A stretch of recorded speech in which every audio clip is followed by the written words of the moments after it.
Hi hello ನಮಸ್ಕಾರ friends, CHGK ಚಾನಲ್ಗೆ ಸ್ವಾಗತ. ನಾನು ಮಾಡುವ ವಿಡಿಯೋಗಳು ನಿಮಗೆ ಇಷ್ಟವಾದರೆ ಲೈಕ್ ಮಾಡಿ, ಶೇರ್ ಮಾಡಿ ಮತ್ತು ಸಬ್ಸ್ಕ್ರೈಬ್ ಮಾಡಿ. ಇವತ್ತಿನ ಮೊದಲನೇ ಪ್ರಶ್ನೆಯನ್ನು ನೋಡೋಣ. ಈ ಕೆಳಗಿನವರಲ್ಲಿ ಯಾರು ಅವರು ಪ್ರಧಾನಮಂತ್ರಿಯಾಗಿ ನೇಮಕಗೊಂಡ ಸಮಯದಲ್ಲಿ ರಾಜ್ಯಸಭೆಯ ಸದಸ್ಯರಾಗಿದ್ದರು? Option 1 Chaudhary Charan Singh, option 2 Shrimati Indira Gandhi, option 3 Lal Bahadur Shastri, option 4 PV Narasimha Rao.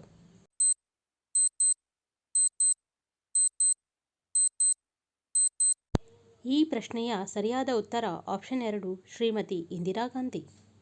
ವಿವರಣೆ: ರಾಜ್ಯಸಭೆಯಿಂದ ಮೊದಲ ಬಾರಿಗೆ ಪ್ರಧಾನಮಂತ್ರಿಯಾದ ದಾಖಲೆಯು ಇಂದಿರಾ ಗಾಂಧಿ ಹೆಸರಿನಲ್ಲಿದೆ. 1966ರಲ್ಲಿ ಲಾಲ್ ಬಹದ್ದೂರ್ ಶಾಸ್ತ್ರಿ ಅವರ ನಿಧನದ ನಂತರ ಇಂದಿರಾ ಗಾಂಧಿ ಅವರು ಪ್ರಧಾನಿಯಾಗಿ ಅಧಿಕಾರ ವಹಿಸಿಕೊಂಡಾಗ ಅವರು ರಾಜ್ಯಸಭೆ ಸದಸ್ಯರಾಗಿದ್ದರು. ಪ್ರಶ್ನೆ ಸಂಖ್ಯೆ 2. ಅಧ್ಯಕ್ಷರಾಗಿ ಅಧಿಕಾರ ವಹಿಸಿಕೊಂಡ ನಂತರ ಈ ಕೆಳಗಿನವರಲ್ಲಿ ಯಾರು ಒಬ್ಬ ವ್ಯಕ್ತಿಗೆ ಪ್ರಮಾಣವಚನ ಬೋಧಿಸುತ್ತಾರೆ? ಆಪ್ಷನ್ 1 ಮುಖ್ಯ ಚುನಾವಣಾ ಆಯುಕ್ತರು, ಆಪ್ಷನ್ 2 ಭಾರತದ ಮುಖ್ಯ ನ್ಯಾಯಮೂರ್ತಿ, ಆಪ್ಷನ್ 3 ಹೊರಹೋಗುವ ಅಧ್ಯಕ್ಷರು, ಆಪ್ಷನ್ 4 ಉಪಾಧ್ಯಕ್ಷರು.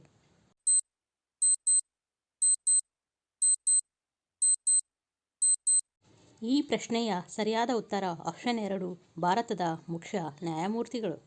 ವಿವರಣೆ: ರಾಷ್ಟ್ರಪತಿಗಳಿಗೆ ಪ್ರಮಾಣ ವಚನವನ್ನು ಭಾರತದ ಮುಖ್ಯ ನ್ಯಾಯಮೂರ್ತಿ ಮತ್ತು ಅವರ ಅನುಪಸ್ಥಿತಿಯಲ್ಲಿ ಸುಪ್ರೀಂ ಕೋರ್ಟ್ನ ಹಿರಿಯ ನ್ಯಾಯಾಧೀಶರು ಬೋಧಿಸುತ್ತಾರೆ. ಪ್ರಶ್ನೆ ಸಂಖ್ಯೆ 3. ವಿದೇಶಗಳಿಗೆ ಕಳುಹಿಸಲಾದ ವಿವಿಧ ಸಂಸದೀಯ ನಿಯಮಗಳಿಗೆ ಈ ಕೆಳಗಿನವರಲ್ಲಿ ನಾಮನಿರ್ದೇಶನ ಮಾಡುವವರು ಯಾರು? ಆಪ್ಷನ್ 1 ಲೋಕಸಭೆ ಸ್ಪೀಕರ್, ಆಪ್ಷನ್ 2 ಪ್ರಧಾನಮಂತ್ರಿ, ಆಪ್ಷನ್ 3 ಅಧ್ಯಕ್ಷರು, ಆಪ್ಷನ್ 4 ರಾಜ್ಯಸಭಾ ಅಧ್ಯಕ್ಷರು.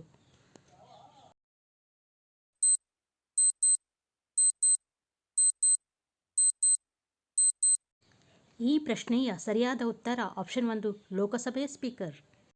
ವಿವರಣೆ: ಲೋಕಸಭೆಯ ಸ್ಪೀಕರ್ ವಿದೇಶಗಳಿಗೆ ವಿವಿಧ ಸಂಸದೀಯ ನಿಯಮಗಳಿಗೆ ವ್ಯಕ್ತಿಗಳನ್ನು ನಾಮನಿರ್ದೇಶನ ಮಾಡುವ ಜವಾಬ್ದಾರಿಯನ್ನು ಹೊಂದಿರುತ್ತಾರೆ. ಪ್ರಶ್ನೆ ಸಂಖ್ಯೆ 4. ಜನತಾ ಪಕ್ಷದ ಆಡಳಿತದಲ್ಲಿ ಭಾರತದ ರಾಷ್ಟ್ರಪತಿಯಾಗಿದ್ದವರು ಯಾರು? Option 1 Fakhruddin Ali Ahmed, option 2 N Sanjiva Reddy, option 3 Giani Zail Singh, option 4 R Venkataraman.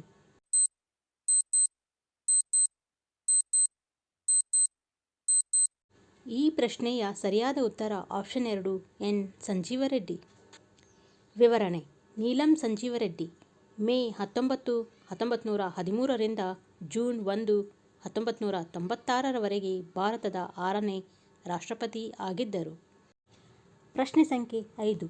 ಸ್ವಾತಂತ್ರ್ಯದ ನಂತರ ಭಾರತದಲ್ಲಿ ಎಷ್ಟು ಬಾರಿ ರಾಷ್ಟ್ರೀಯ ತುರ್ತು ಪರಿಸ್ಥಿತಿಯನ್ನು ಹೇರಲಾಗಿದೆ? ಆಪ್ಷನ್ 1 ಒಮ್ಮೆ, ಆಪ್ಷನ್ 2 2 ಬಾರಿ, ಆಪ್ಷನ್ 3 3 ಬಾರಿ, ಆಪ್ಷನ್ 4 4 ಬಾರಿ.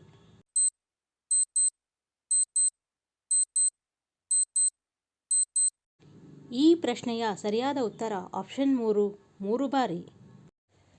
ವಿವರಣೆ: ಸ್ವಾತಂತ್ರ್ಯದ ನಂತರ ಭಾರತವು 3 ಬಾರಿ ರಾಷ್ಟ್ರೀಯ ತುರ್ತು ಪರಿಸ್ಥಿತಿಯನ್ನು ಘೋಷಿಸಿದೆ. ರಾಷ್ಟ್ರಕ್ಕೆ ಬಾಹ್ಯ ಅಥವಾ ಆಂತರಿಕ ಬೆದರಿಕೆಗಳಿಂದಾಗಿ ಅಥವಾ ಆರ್ಥಿಕ ಅಥವಾ ರಾಜಕೀಯ ಬಿಕ್ಕಟ್ಟಿನಿಂದಾಗಿ ತುರ್ತು ಪರಿಸ್ಥಿತಿಯನ್ನು ಘೋಷಿಸಲಾಗಿದೆ. ಪ್ರಶ್ನೆ ಸಂಖ್ಯೆ 6. ಭಾರತದ ಸರ್ವೋಚ್ಚ ನ್ಯಾಯಾಲಯವು ರೂಪಿಸಿದ ಡಿ.ಕೆ. ಬಸು ಸೂಚಿಸಿದ ಮಾರ್ಗಸೂಚಿಗಳು ಯಾವುವು? ಆಪ್ಷನ್ಗಳನ್ನು ನೋಡೋಣ. ಆಪ್ಷನ್ 1 ಕೆಲಸದ ಸ್ಥಳದಲ್ಲಿ ಲೈಂಗಿಕ ಕಿರುಕುಳ ತಡೆಗಟ್ಟುವಿಕೆಗೆ ಸಂಬಂಧಿಸಿದ ಮಾರ್ಗಸೂಚಿಗಳು, ಆಪ್ಷನ್ 2 ಅಪಾಯಕಾರಿ ಉದ್ಯೋಗದಿಂದ ಮಕ್ಕಳ ರಕ್ಷಣೆಗೆ ಸಂಬಂಧಿಸಿದ ಮಾರ್ಗಸೂಚಿಗಳು, ಆಪ್ಷನ್ 3 ಕೌಟುಂಬಿಕ ಹಿಂಸೆಯಿಂದ ಮಹಿಳೆಯರ ರಕ್ಷಣೆಗೆ ಸಂಬಂಧಿಸಿದ ಮಾರ್ಗಸೂಚಿಗಳು, ಆಪ್ಷನ್ 4 ಬಂಧನ ಮತ್ತು ವಿಚಾರಣೆಗಾಗಿ ಪೊಲೀಸರು ಅನುಸರಿಸಬೇಕಾದ ಕಾರ್ಯವಿಧಾನಗಳಿಗೆ ಸಂಬಂಧಿಸಿದ ಮಾರ್ಗಸೂಚಿಗಳು.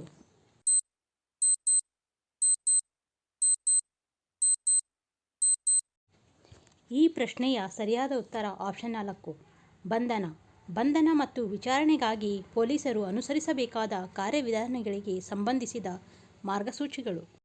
ವಿವರಣೆ: ಭಾರತದ ಸರ್ವೋಚ್ಚ ನ್ಯಾಯಾಲಯದಿಂದ ನೀಡಲಾದ ಡಿ.ಕೆ. ಬಾಸು ಸೂಚನೆಗಳು ಬಂಧನ ಮತ್ತು ವಿಚಾರಣೆಯ ಸಮಯದಲ್ಲಿ ಪೊಲೀಸರು ಅನುಸರಿಸಬೇಕಾದ ಕಾರ್ಯವಿಧಾನಗಳ ಸೂಚನೆಗಳಾಗಿವೆ.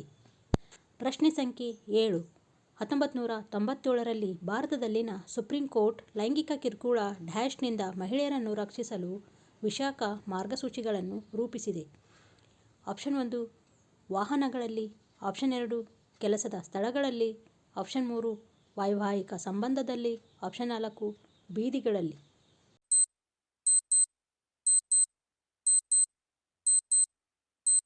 ಈ ಪ್ರಶ್ನೆಯ ಸರಿಯಾದ ಉತ್ತರ ಆಪ್ಷನ್ 2 ಕೆಲಸದ ಸ್ಥಳಗಳಲ್ಲಿ. ವಿವರಣೆ: 1997ರಲ್ಲಿ ಭಾರತದ ಸರ್ವೋಚ್ಚ ನ್ಯಾಯಾಲಯವು ಕೆಲಸದ ಸ್ಥಳಗಳಲ್ಲಿ ಲೈಂಗಿಕ ಕಿರುಕುಳದಿಂದ ಮಹಿಳೆಯರನ್ನು ರಕ್ಷಿಸಲು ವಿಶಾಖ ನಿರ್ದೇಶನವನ್ನು ಜಾರಿಗೊಳಿಸಿತು. ಪ್ರಶ್ನೆ ಸಂಖ್ಯೆ 8. ಕೆಳಗಿನವುಗಳಲ್ಲಿ ಯಾವುದು ಪ್ರತಿನಿಧಿ ಪ್ರಜಾಪ್ರಭುತ್ವದ ಲಕ್ಷಣವಲ್ಲ? ಆಪ್ಷನ್ 1 ಚುನಾವಣೆಯ ಮೂಲಕ ಆಯ್ಕೆಯಾದ ಪ್ರತಿನಿಧಿಗಳು, ಆಪ್ಷನ್ 2 ಪ್ರತಿನಿಧಿಗಳ ಕೈಯಲ್ಲಿ ನಿರ್ಧಾರ ತೆಗೆದುಕೊಳ್ಳುವುದು, ಆಪ್ಷನ್ 3 ನಿರ್ಧಾರ ಕೈಗೊಳ್ಳುವಲ್ಲಿ ಜನರ ನೇರ ಭಾಗವಹಿಸುವಿಕೆ, ಆಪ್ಷನ್ 4 ಜನರಿಗೆ ಫ್ರಾಂಚೈಸಿ ಹಕ್ಕುಗಳನ್ನು ಕೊಡುವುದು.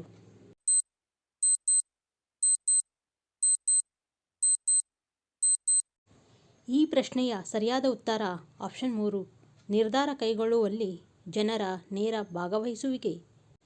ವಿವರಣೆ: ಕೆಳಗಿನವುಗಳಲ್ಲಿ ಯಾವುದು ಪ್ರಾತಿನಿಧಿಕ ಪ್ರಜಾಪ್ರಭುತ್ವದ ಲಕ್ಷಣವಾಗಿದೆ?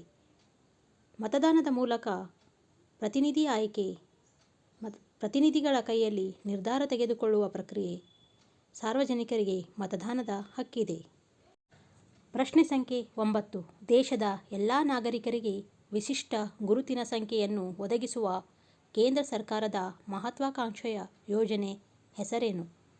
ಆಪ್ಷನ್ 1 ಆಧಾರ್, ಆಪ್ಷನ್ 2 ಗಮನ, ಆಪ್ಷನ್ 3 ಬದಲಾವಣೆ, ಆಪ್ಷನ್ 4 ಇವುಗಳಲ್ಲಿ ಯಾವುದೂ ಇಲ್ಲ.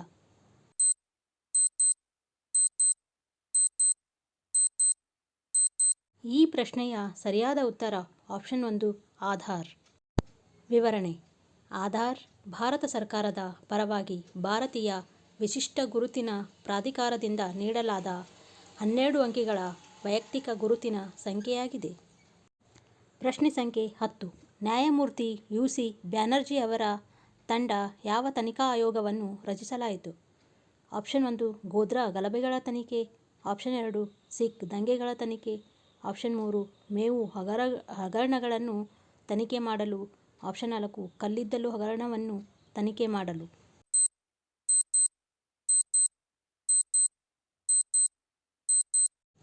ಈ ಪ್ರಶ್ನೆಯ ಸರಿಯಾದ ಉತ್ತರ ಆಪ್ಷನ್ 1 ಗೋಧ್ರಾ ಗಲಭೆಗಳ ತನಿಖೆ.